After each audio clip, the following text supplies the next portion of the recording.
Nagbalik tanaw si Vice Ganda sa isang mahalagang milestone sa kanyang buhay, ang pagtungtong niya sa edad na 50 noong March 31. Isa ito sa mga unang napag-usapan sa panayam, kung saan ibinahagi niya ang ilan sa kanyang mga realization bilang isang veteranong artista at host sa industriya. Nang tanungin kung naiisip na ba niya ang mag-retire, agad itong itinanggi ng tinaguriang Asia's Unkabogable Superstar. Ayon sa kanya, hindi pa niya ini-entertain ang ideyang ito dahil lubos pa niyang ini-enjoy ang kanyang ginagawa sa kasalukuyan. Para sa kanya, kaya pa niya at masaya pa siya sa kanyang trabaho. Bagamat aminado siyang may mga pagkakataong nakakapagod, sinabi niyang hindi ito sapat para tumigil siya.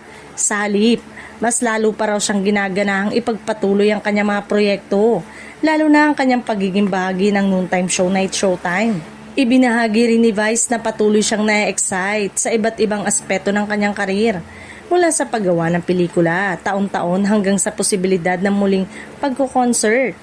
Para sa kanya, marami pa siyang gustong maabot at hindi pa siya handang limitahan ang sarili.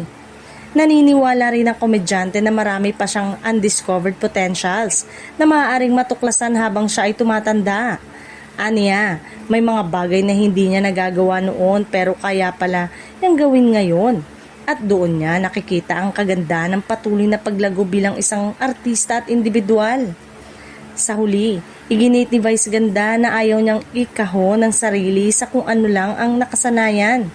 Para sa kanya, ang pagtanda ay hindi hadlang kundi oportunidad para mas makilala ang sarili at mas ma-enjoy ang buhay, lalo na kung patuloy ang pagmamahal at suporta ng kanyang audience.